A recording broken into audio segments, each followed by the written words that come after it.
Assalamualaikum warahmatullahi wabarakatuh. Mari kita mulai kajian kita dengan baca basmalah. Bismillahirrahmanirrahim. Alhamdulillahirabbil alamin wa bihi nasta'inu ala umuri dunya waddin. Syada la ilaha illallah wa la syarikalah wa syada anna Muhammadan abduhu wa rasuluh. Allahumma shalli wa sallim wa barik ala Muhammadin wa ala alihi wa ashabihi ajma'in. Alhamdulillah, puji syukur kita haturkan kehadirat Allah SWT yang masih memberikan umur kepada kita, membangunkan kita pagi ini dalam kondisi sehat, memudahkan langkah kita untuk hadir ke masjid ini, melaksanakan sholat subuh berjamaah. InsyaAllah kita lanjutkan dzikir dan thalabul ilmi. Mudah-mudahan apa yang kita lakukan menjadi penghapus dosa-dosa kita, dan InsyaAllah Allah angkat derajat kita, dan mudah-mudahan Allah istiqomahkan kita di dalam ketaatan sampai akhir hayat kita. Salawat dan salam kita sampaikan kepada teladan kita Rasulullah Muhammad sallallahu alaihi wasallam, keluarga, sahabat dan seluruh pengikutnya yang istiqomah mengikuti sunnahnya. Kita awali dengan dzikir pagi.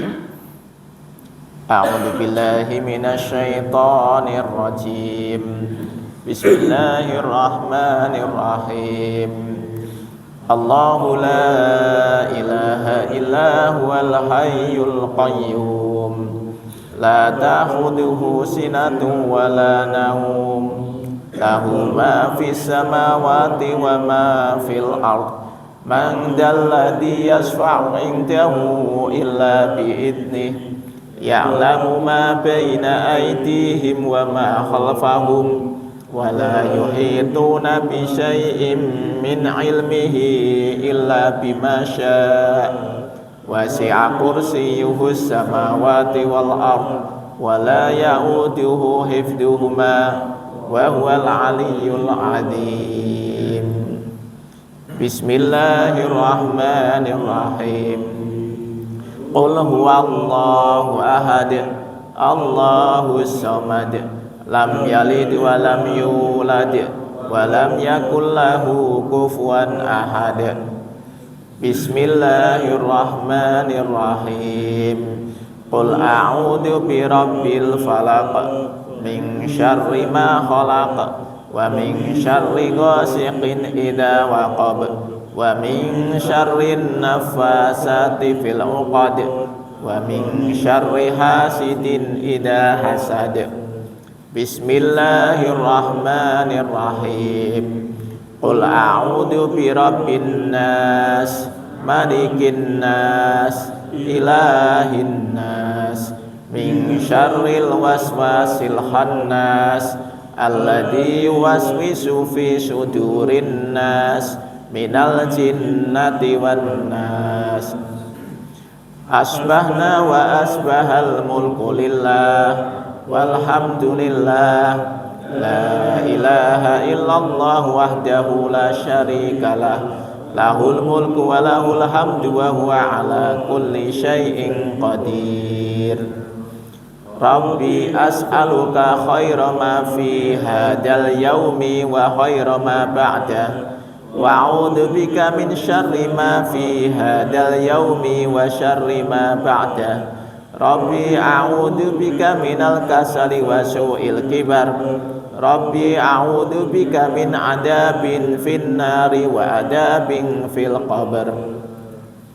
Allahumma bika asbahna wa bika amsayna wa bika nahya wa bika namutu wa ilaikan nusyur.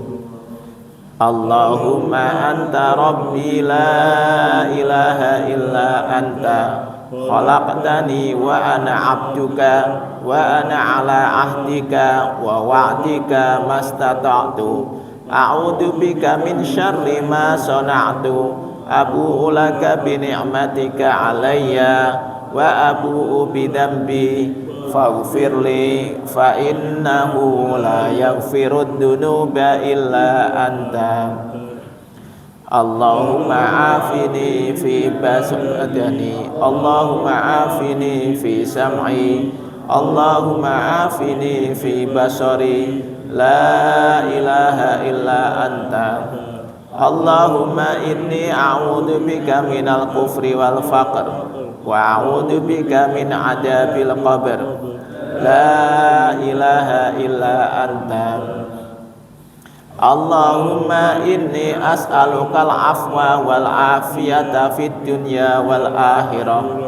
Allahumma inni as'alukal afwa wal afiyata fid dini wa dunyaya wa ahli wa mali. Allahumma astur aurati wa amin rawati. Allahumma fatni min baini yadayya wa min khalfi wa an yamini wa an shimali wa min fawqi wa a'udzu bi'azamatika an ughtala min tahti. Allahumma alimal ghaibi wasyahadati fatiras samawati wal ard rabba kulli syai'in wa malikah asyhadu an la ilaha illa anta a'udzu bika min syarri nafsi wa min syarri syaitani wa syirkih wa an aqtarifa ala nafsi su'an aw ajurrahu ila muslim. Bismillahilladzi la yadurru ma'asmihi syai'un fil ardi wala fis samai wa huwas samiul alim. Raditu billahi rabba wa bil islami dina wa bi Muhammadin sallallahu alaihi wasallam nabiyya. Ya hayyu ya qayyum bi rahmatika astaghis aslih li sya'ni kullahu wa la takilni ila nafsi tarfata ain. Asbahna ala fitratil islami wa ala kalimatil ikhlas wa ala dini nabiyyina Muhammadin sallallahu alaihi wasallam wa ala millati abina Ibrahim hanifan musliman wa ma kana minal musyrikin. La ilaha illallah wahdahu la syarikalah lahul mulku wa lahul hamdu wa huwa ala kulli syai'in qadir. Subhanallahi wa bihamdihi adada khalqih wa ridha nafsih wa zinata arsyihi wa midada kalimatih. Allahumma inni as'aluka ilman nafi'a wa rizqan thayyiba wa amalan mutaqabbala. Subhanallahi wa bihamdihi astaghfirullah wa atubu ilaih.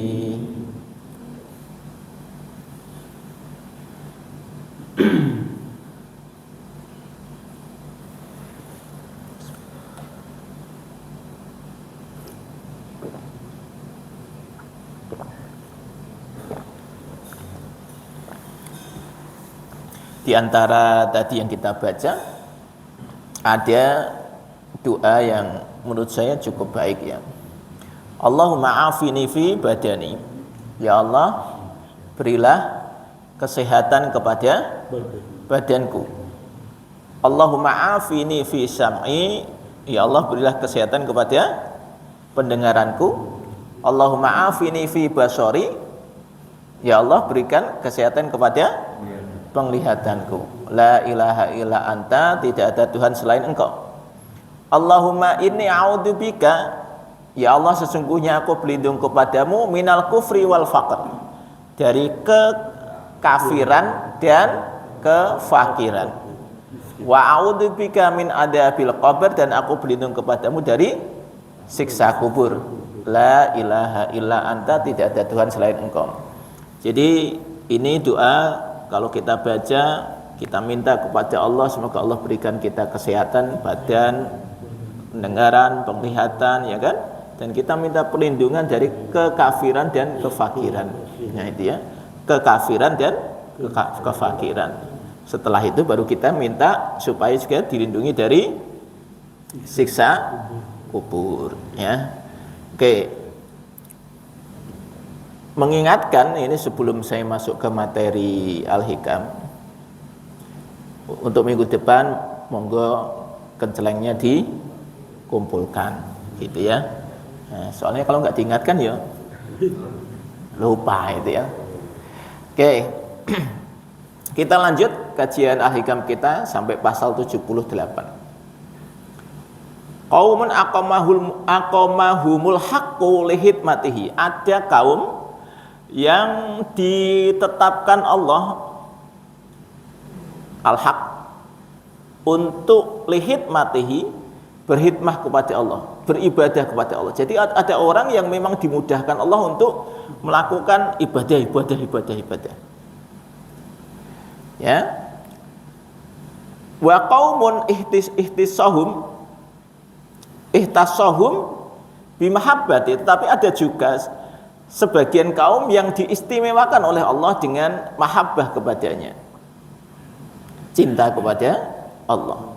Nanti bedanya apa nanti kita akan bahas. Kullan numiddu haula'i wa haula'i min ata'i rabbik. Baik golongan ini maupun golongan itu yang tadi dia dimudahkan untuk beribadah dan ada yang kemudian diberikan keistimewaan dengan mahabbah itu merupakan karunia Allah. Wa makana ata'u rabbika mahdura, dan tidak ada karunia Allah itu yang kecuali dia tidak terbatas, gitu ya. Jadi tidaklah karunia Allah itu dibatasi atau tidak dapat dihalang-halangi.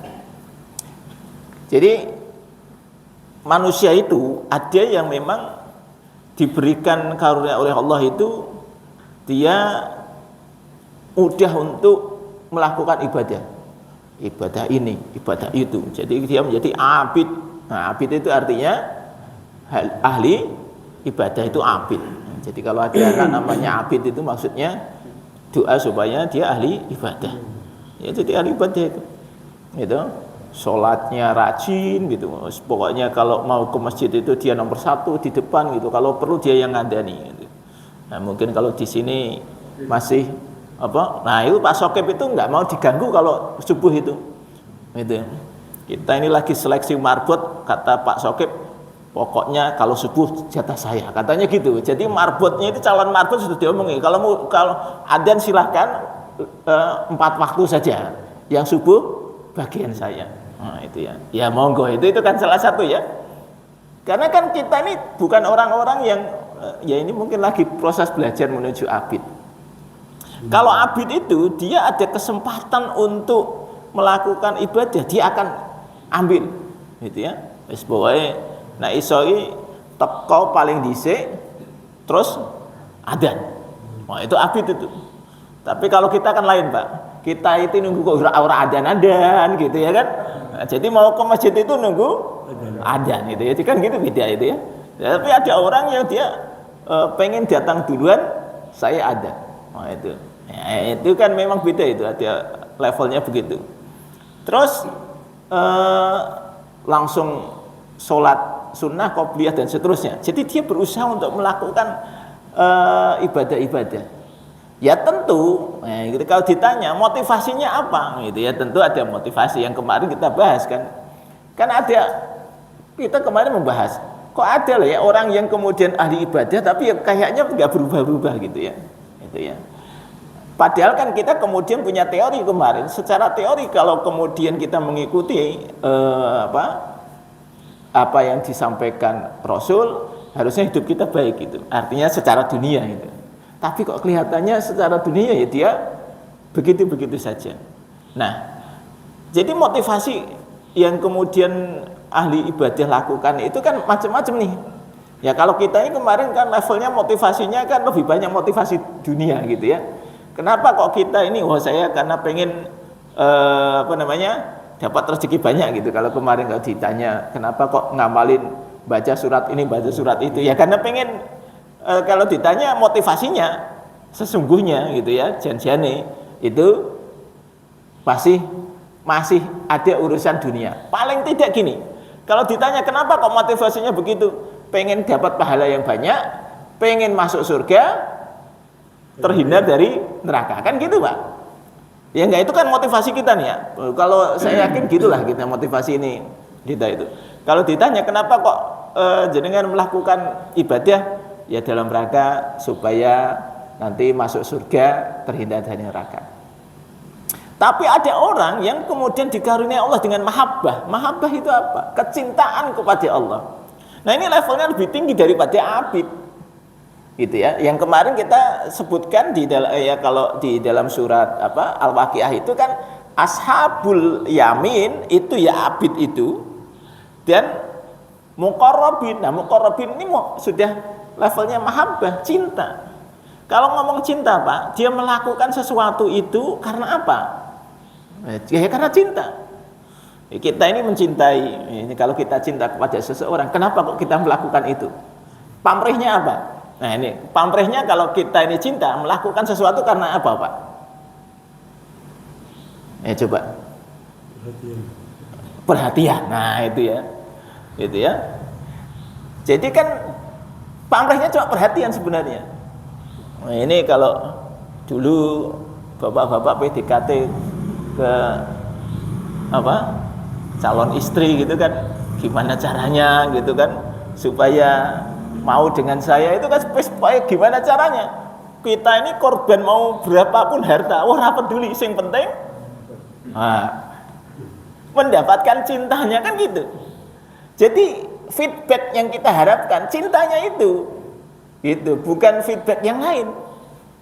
Tapi beda kalau kemudian ini saya pengen nikahi dia karena dia anaknya orang kaya, anak tunggal, nanti kalau ini dapat warisan, itu beda Pak. Kan beda kan gitu. Motivasinya beda, itu pasti beda. Tapi ketika kita melakukan karena cinta, sudah nggak peduli mau orang tuanya kaya, orang tuanya miskin gitu. Yang penting dia mau sama saya, sudah itu aja. Gitu kan? Itu beda. Ya mahabbah itu gitu.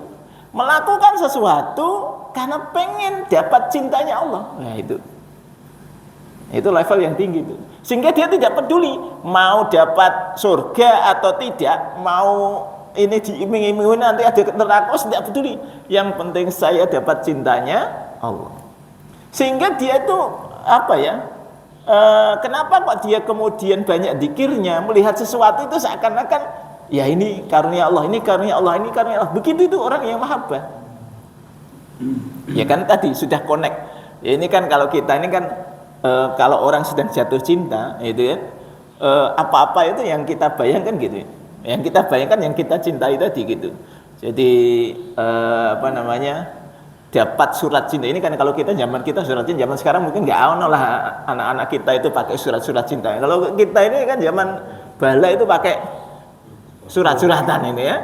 Ya, begitu dapat surat cinta itu kayaknya kan wah ini memorable itu ya. Wah itu teringat terus gitu, rasanya indah banget gitu. Sehingga ini coba kita bayangkan, kenapa kok ada orang ini dapat surat cinta berupa Al-Quran, dia baca itu dengan senang, bukan karena kenapa jenengan baca Quran?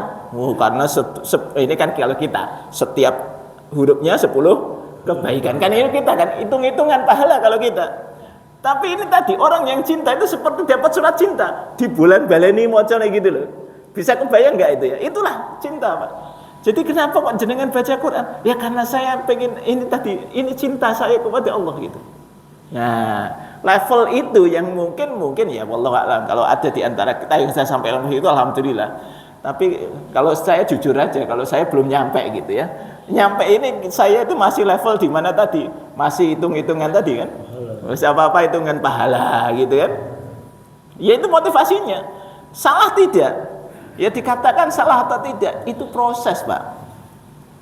Menuju keikhlasan itu proses, tidak bisa kemudian wah itu berarti jenengan itu apa? Tidak mencari ridho Allah. Ya mencari ridho Allah, wong saya itu apa melakukan itu gara-gara Allah menunjukkan ini loh, kalau engkau melakukan ini akan aku balas dengan seperti ini. Akhirnya kita melakukan. Maka ini kalau kita lihat levelnya di mana? Ya kita ini pada prinsipnya ketika kita menjadi level seorang abid itu karunia Allah. Karena tidak semua orang juga bisa di level abid kan gitu. Kita bisa menjadi level orang yang pengen beribadah terus. Maka orang yang pengen beribadah terus itu dia melihat setiap peluang, kesempatan untuk beramal soleh dia ambil. Enggak nunggu apa ya, seorang perlu nunggu formalitas itu mau.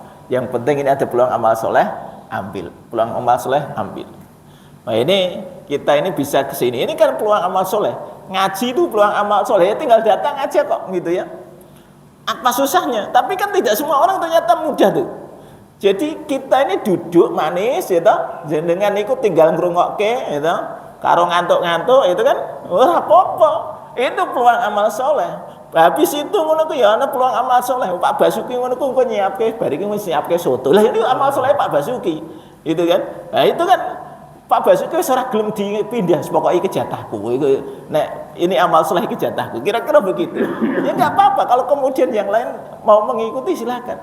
Nah kita itu kemudian makan saja setelah ini makan-makan itu ya amal soleh. Itu kan enak toh Pak. Yang ngasih sedekah amal soleh, sing kita ini makan juga amal soleh. Nah itu tadi amal soleh itu di mana makan-makan loh, amal soleh ini mau menghargai sing sedekah ini mau kan gitu, gitu.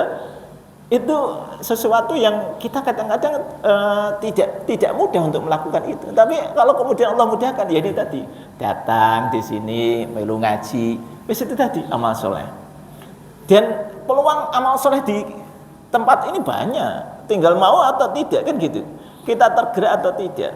Orang-orang yang dimudahkan untuk melakukan amal soleh itu yang kemudian tadi yang kalau kemarin kita bahas dapat warid, nanti kita minggu depan juga akan bahas warid lagi. Tapi intinya warid itu apa? Karunia Allah. Allah berikan kita karunia untuk mudah melaksanakan amal soleh, itu golongan pertama. Tapi golongan yang kedua itu sudah ini apa ya? Kalau di dalam ilmu tasawuf ini dia sudah makrifat. Makrifat itu mengenal ya tadi seperti bagi saya membayangkannya ketika makrifat itu kenal deket itu tadi, sehingga cintanya itu cinta betul-betul karena cinta aja, tidak karena apa-apa gitu, melakukan sesuatu karena cinta. Nah itu sudah level tertinggi. Tapi saya pengen membahas dulu yang ini sebelum sampai nanti membahas yang mahabbah atau orangnya disebut sebagai muhibbin. Muhibbin itu kalau sekarang itu saya melihat itu kemudian kayak bergeser itu bahasa muhibbin itu menjadi fan itu ya, bahasa maaf ya kalau ada orang-orang yang mengikuti kiai ini, gus ini, ustadz ini gitu disebut sebagai muhibbin, itu maksudnya fan. Nah, muhibbin itu di sini sebagai fan. Muhibbin itu pecinta gitu, lover, bahasa Inggrisnya lover gitu ya. Nah itu lebih ke fan. Tapi kalau kita kepada Allah, tingkat muhibbinnya beda. Tidak sekedar fan kepada Allah, tapi tadi karena kita pengen mendapatkan perhatian tadi dari Allah SWT. Nah ini kepada golongan yang abid dulu kita bahas. Orang-orang yang abid itu kenapa kok selalu tergerak untuk melakukan amal soleh? Karena tadi, mungkin tadi alasan pertama karena alasan hitung-hitungan pahala Pak. Itu alasan pertama, ya kan? Kita pengen mencari bekal akhirat kan gitu. Alasannya itu. Kenapa kok butuh mencari bekal akhirat? Ya karena kita itu pengen masuk surga, terhindar dari neraka. Oh, kalau ditanya begitu, jujur aja. Nah, kalau jenengan itu kan harus jujur ya.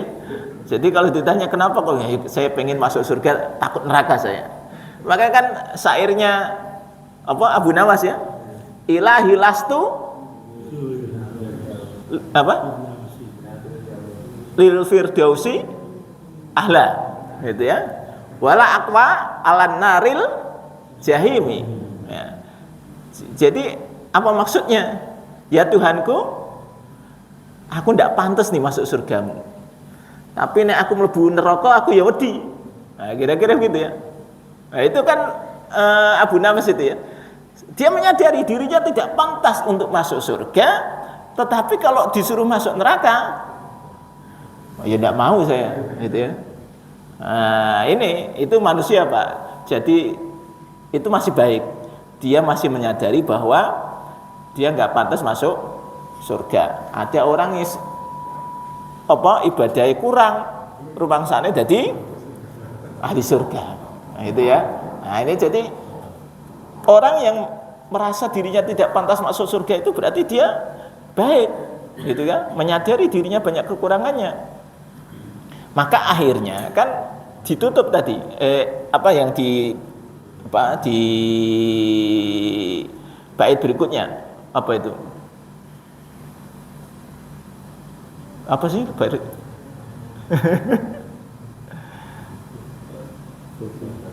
Wala aqwa alan nari jahimi. Fahabli taubatan waghfir dunubi. Nah, kan gitu ya. Maka ya Allah, berikan aku taubatmu dan ampuni dosa-dosaku. Fa innaka ghafirud dzambil adzimi, karena sesungguhnya engkau yang mengampuni dosa-dosa besar. Jadi ini sesuatu yang menurut saya baik aja. Ketika dia menyadari bahwa dia tidak pantas masuk surga, akhirnya dia kemudian ya sudah, saya hanya bisa minta rahmatmu ya Allah dengan mengampuni dosa-dosaku. Maka selalu saya ingatkan kepada jamaah, jangan melupakan doa Allahumma inni as'aluka salamatan fid din wa afiatan fil jasad wa ziyadatan fil ilmi wa barakatan fil rizqi wa taubatan qablal maut wa rahmatan indal maut wa maghfiratan ba'dal maut. Allahumma hawwin alaina fi sakaratil maut wan najata minan nar wal afwa indal hisab. Ya kita apa sih yang kita cari itu? Ya karena kita itu ingin mendapatkan salamatan fiddin, keselamatan di dalam agama. Ya toh? Nomor satu itu, kalau kita ini sudah mendapatkan keselamatan dalam agama, insya Allah selamat. Kemudian wa'afiatan fil jasad, kesehatan di dalam fisik kita. Wa ziyadatan fil ilmi, ditambah ilmunya. Wa barokatan fil rizki, diberikan barokah atas rizki kita. Dan yang paling penting ini yang kemudian taubatan qoblal maut, diberikan taubat sebelum mati. Wa rahmatan indal maut, dan diberikan rahmat ketika proses kematian, sehingga proses kematian kita itu ringan, mudah. Karena kalau kita memahami, Rasulullah menyampaikan bahwa proses sakaratul maut itu berat. Sakaratul maut kata Rasulullah itu seperti 700 sabetan pedang. Wah, itu kan berat. Maka kita minta rahmatan indal maut wa maghfiratan ba'dal maut, dan setelah mati pun kita minta diampuni. Sebelum mati kita minta taubat, diterima taubatnya, setelah mati diampuni. Kan gitu. Jadi kalau begitu, apa yang kita bawa ya enggak ada dosanya. Wa maghfiratan ba'dal maut. Terus apa lagi? Allahumma hawin alaina fi sakaratil maut. Ya Allah, berikan kami kemudahan ketika menghadapi sakaratul maut. Wan najata minan nar, dan hindarkan kami dari neraka. Ya sudah, itu doa saja dilanjutkan. Cuma kan doa ini tidak hanya doa, dia harus diiringi dengan ikhtiar. Nah, ikhtiarnya supaya salamatan fiddin itu bagaimana? Ya tentu kita menjaga amal soleh, kan gitu. Itu salamatan fiddin. Afiatan fi jasad, bagaimana supaya kita jasadnya sehat? Kita minta supaya kita sehat, ya diiringi ada ikhtiarnya gitu, supaya jasadnya sehat, kan gitu. Tidak hanya berdoa jasadnya sehat, tapi jenengan makannya sembarangan, ya toh? Terus apa lagi? Wah, enggak tahu olahraga. Terus macam-macam gitu. Jadi kan ini antara doa dan ikhtiar harus nyambung. Gitu. Kemudian ziyadatan fil ilmi, kita itu minta tambah ilmu tapi enggak tahu ngaji, ya ora tambah ilmu nih, gitu ya. Jadi ketika kita pengen tambah ilmu, maka harus ngaji. Wa barakatan fi rizki, berikan barokah kepada rizkiku. Itu pun kita harus ada ikhtiarnya, rizki yang halal, kan gitu. Jadi ini ikhtiar itu ada proses antara doa dan ikhtiar harus nyambung. Yang jadi masalah doanya kemana, ikhtiarnya kemana, kan gitu. Itu yang menyebabkan doa ini nggak tembus, karena antara doa dan ikhtiar nggak nyambung, gitu. Nah, baru kemudian tadi minta ampunan dan sebagainya, yaitu insya Allah nanti Allah itu maha pengampun, ya. Allah itu maha penerima tobat. Kalau kemudian kita terus minta ampun kepada Allah, pasti Allah akan ampuni. Yang penting tadi kita ada ikhtiar yang sungguh-sungguh. Nah, ikhtiar yang sungguh-sungguh tadilah yang kemudian kita menjadi seorang abid. Kenapa kok saya melakukan ini? Ya karena pengen ini, gitu aja udah. Yes, tadi karena ini kita itu pengen mendapatkan ini perintah Allah saya lakukan, perintah Allah saya lakukan. Itu abid itu begitu. Ada perintah, saya lakukan. Ada contoh dari Nabi, saya lakukan. Dah itu aja. Nah ini kan mungkin kita levelnya abid, Pak. Ini kita belum level, mungkin barangkali ya, belum level ke muhibbin. Nah ini kita levelnya masih abid. Ya tidak apa-apa, itu pun karunia Allah. Itu ya. Diberikan karunia Allah menjadi seorang abid itu alhamdulillah, daripada tidak diberi karunia untuk menjadi seorang abid.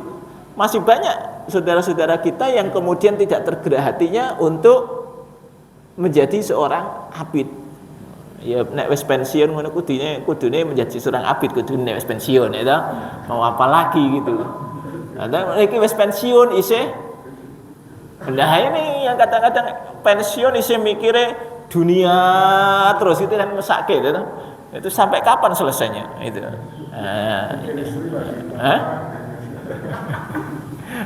Ya udah. Makanya ini kalau kita ini alhamdulillah wong yang pensiun ini kan sudah menikmati dunia kan gitu ya. Ya sekarang ini tinggal nyiapkan lah ya. Nyiapkan nanti kalau dipanggil oleh Allah itu sudah siap kan gitu, Pak. Saya masalahnya kalau jenengan ditanya kira-kira siap nggak dipanggil oleh Allah, jenengan pasti jawabannya nggak siap gitu kan. Gitu kan. Kita ini kalau ditanya siap nggak dipanggil Allah, nggak siap. Itu ya. Nah ini supaya siap caranya gimana ya, disiapkan. Memang mau nggak mau kita akan dipanggil oleh Allah kok nggak siap gitu ya. Nah cara menyiapkannya ya ini tadi ikhtiar kita ini kan ya semampu kita lah. Allah mengatakan fattaqullah mastata'tum, bertakwalah kepada Allah sesuai kemampuan kalian. Oh itu kan. Jadi sehingga kita ini gini Pak, melihat orang lain tidak perlu kita kemudian menjustifikasi wah orang ini begini, orang ini begitu. Enggak, karena semua itu karunia Allah. Ya kan?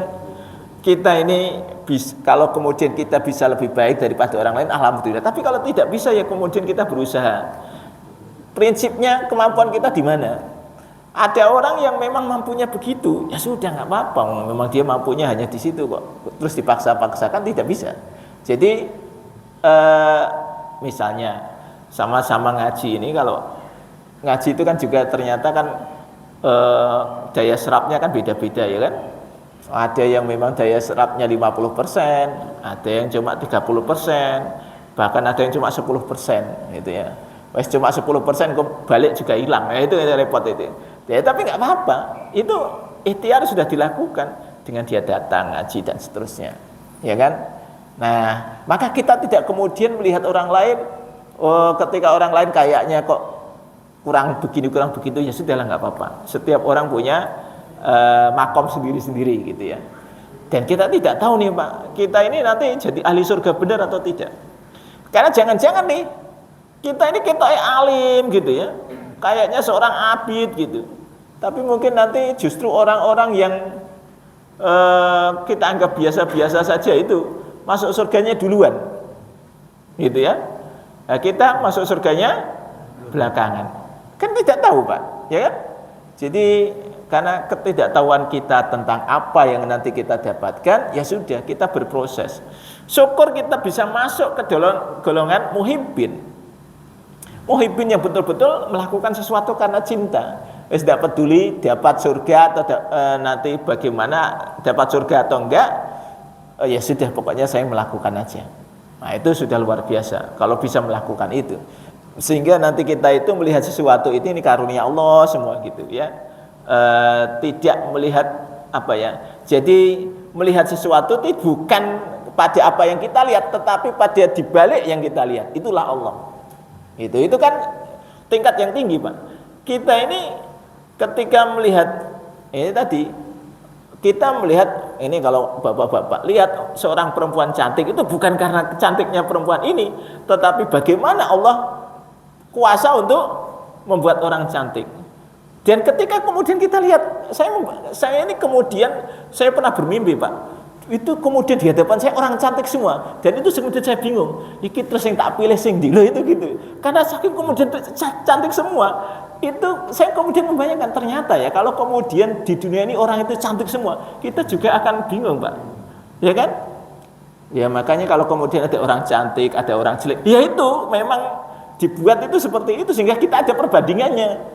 Nah kalau nggak ada perbandingan kan kita bingung, ya toh? Kita bisa mengatakan cantik kalau ada orang jelek kan gitu Pak. Lah kalau kemudian nggak ada orang jelek kita nggak bisa ngomong cantik. Wah kalau kemudian dibikin cantik semua, itu kita terus lah ini apa gitu ya. Nah, itu ya tapi nanti kalau apa namanya kita di surga itu kan diiming-imingi oleh Allah itu bidadari. Nah, gitu kan. Fihinna qasiratut tarfi lam yatmishunna ingsun qablahum walajan. Wah seorang ada bidadari yang tidak pernah dijamah oleh manusia maupun jin. Wah sudah itu. Wah itu kan pokoknya jenengan mikirnya gitu aja. Sehingga ini kan kalau kemudian kita lihat ada beberapa kisah di mana sahabat-sahabat itu sudah pikirannya cuma itu tadi, nggak kemudian kemana. Ini tadi kan ada orang yang kemudian dia melakukan jihad, dia pikirannya, wah nanti saya ketemu bidadari, gitu aja sudah. Saya pengen mati syahid. Dalam rangka apa? Ketemu bidadari. Gitu. Nah, itu kan gitu. Ya, tidak apa-apa, oh boleh-boleh aja. Nah ini kan ada level-level apa namanya sahabat yang kemudian pokoknya saya jihad aja, mati syahid aja gitu. Terserah Allah gitu. Jadi level muhibbin dengan level abid beda. Level muhibbin ini kalau kita lihat kayak level sahabat itu kayak Abu Bakar. Abu Bakar itu kalau ada perintah apa saja sudahlah, jalankan aja, nggak usah mikir dia. Maka ketika Rasul mengatakan ini kita besok mau perang, monggo yang mau apa sedekah ke sini, langsung datang aja dia sudah, nggak usah pakai mikir ya Rasulullah itu saya akan sedekahkan semua harta saya, udah gitu aja. Coba ini kalau bukan level muhibbin nggak bisa Pak, ya kan? Kita ini Pak, katakanlah kita level abid itu, saya yakin itu kita masih ngitung-hitungan kalau mau suruh sedekah itu. Ini kalau tak sedekahkan sekian nanti besok makan apa, ya kan gitu. Itu levelnya kan kalau muhibbin sudah nggak begitu. Ya sudah, ini seperti Abu Bakar, kasih aja. Terus besok terus kata Rasulullah, yang kamu tinggalkan untuk keluargamu apa? Katanya Allah dan Rasulnya. Gitu tak itu tadi. Coba, bisa nggak kita seperti itu? Nah, ini angel ya. Jangankan sebegitu, jenengan iku kok sedekah sithik itu keteng bojone ngerti. Lho, ning ndi duitku? Tak sedekahke. Iso-isone pun disedekahke kan gitu. Wah, ribet jadinya. Nah, itu nanti level kita ya mungkin masih proses belajar menjadi abid, proses belajar menjadi abid, orang yang ahli ibadah. Nah muhibbin itu orang yang sudah tidak mikir itu lagi, pikirannya cuma Allah saja, enak aja gitu. Sehingga Abu Bakar itu enak untuk sedekah, tidak mikir nanti bagaimana, ya kan? Begitu pula ketika kemudian Umar melihat itu, ini kalau kita ngomong Umar ini bagi saya juga sosok yang luar biasa. Dia juga sama ketika kemudian diminta untuk sedekah, ya udah saya setengah harta saya ya Rasul. Nah, ketika dia tahu bahwa Abu Bakar itu sudah sedekah semuanya, wah dia kan jadi tertantang kan. Wah, masa Abu Bakar semuanya saya cuma setengah. Udah, saya ralat ya Rasul semuanya kata gitu. Kata Rasul sudah, niatmu pertama tadi adalah setengah itu kan gitu. Dan niat kedua ini kan juga sudah beda lagi kan gitu ya. Karena lihat orang kan gitu ya. Itu kan sama seperti kalau sumbangan itu les jenengan dikasih les itu pertama kenapa kok kemudian akhirnya ini biasanya strategi fundraising itu nomor 1 ditulisi gede gitu. Wah nilai misalnya wah ini orang kiki paling itu dia keluarnya paling cuma 50.000, jadi nomor 1 ditulis 100.000 gitu. Sehingga ketika ini Pak Iki kok nyumbang 100.000 ya, masa aku 50.000. Nah ini akhirnya kemudian dia nggak apa-apa lah, paling tidak sama kan gitu. Wah itu strategi fundraising itu ya. Nah ini tadi Pak, pada dasarnya hatinya, tadi kan hati ketika dia mau sedekah itu berapa? Ya 50.000, tapi begitu tadi melihat yang atas kok 100 ya, masa saya 50, nggak enak. Nah itu yang beda itu. Berarti yang kira-kira yang 50-nya ini kira-kira apa gitu. Aslinya yang dia niatkan ya 50 yang dia niatkan gitu. Nah itu Pak, ini proses menjadi abid itu juga proses gitu untuk kemudian kita melakukannya gitu, ya kan?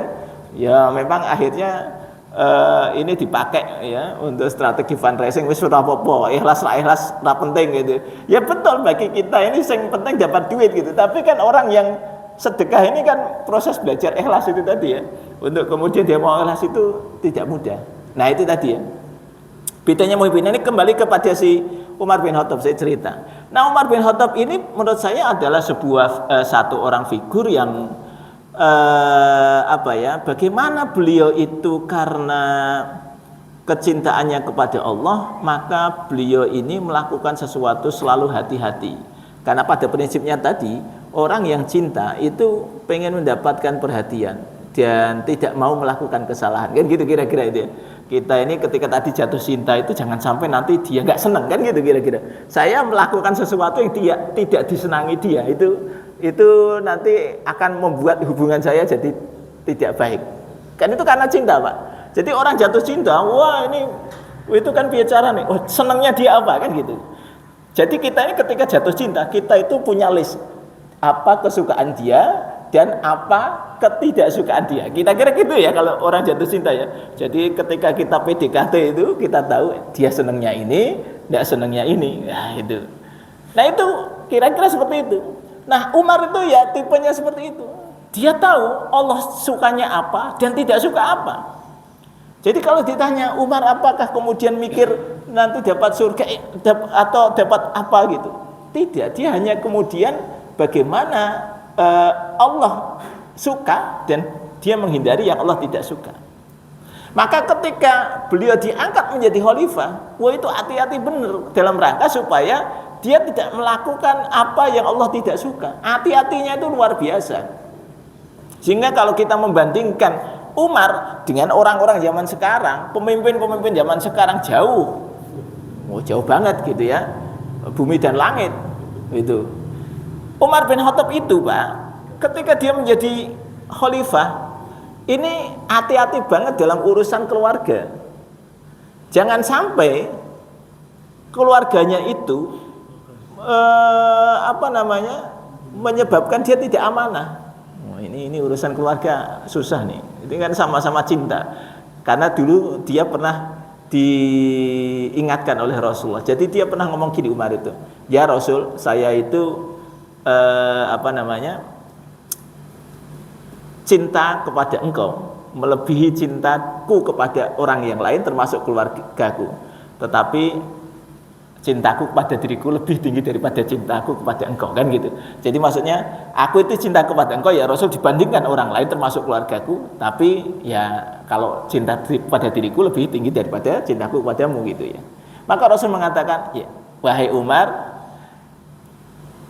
cintailah aku lebih dari siapapun termasuk terhadap dirimu sendiri. Maka kemudian dia meralat, ya kalau begitu aku mencintai engkau lebih daripada siapapun termasuk kepada diriku sendiri.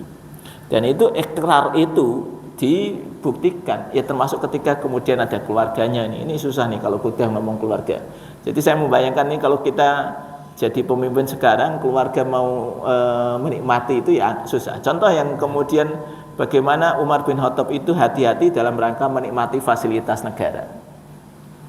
Ketika anaknya datang malam-malam mau ketemu bapaknya, lu anak ketemu bapak kan biasa, tapi kan di kantor masalahnya, ketemunya di kantor Pak. Kalau ketemu di rumah tidak apa-apa. Tapi kalau saya membayangkan kalau sekarang ada pejabat anaknya datang ke kantornya, wajar nggak?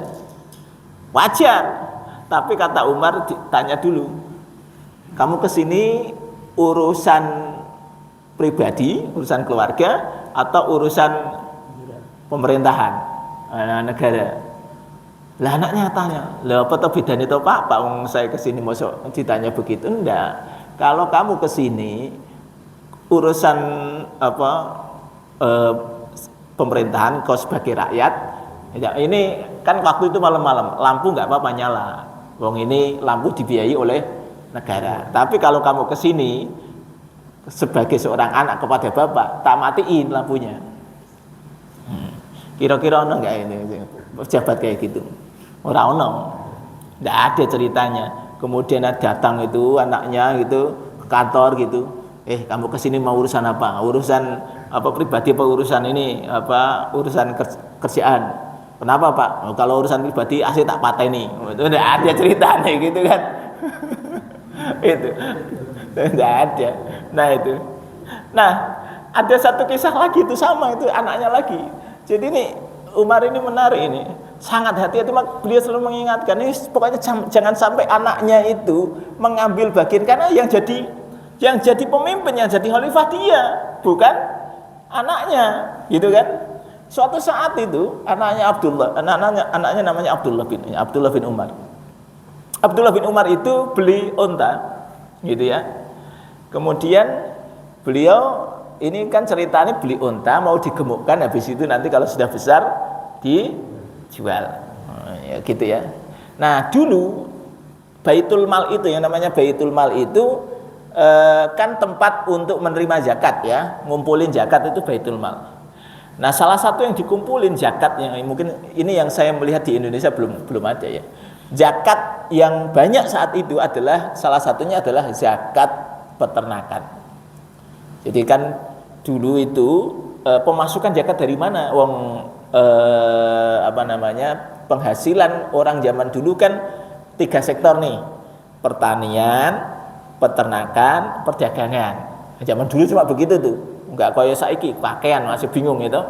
Nah, jadi zaman dulu cuma itu, pertanian, peternakan, perdagangan gampang lah, engko paling dikasih uang. Tapi pertanian dan peternakan itu bentuk zakatnya. Nah tadi kalau peternakan misalnya 40 ekor kambing, setelah haul 1 tahun maka dia dikeluarkan 1 ekor berupa kambing, tidak berupa uang. Nah saiki kan kabeh langsung berupa uang. Ini menurut saya enggak pas.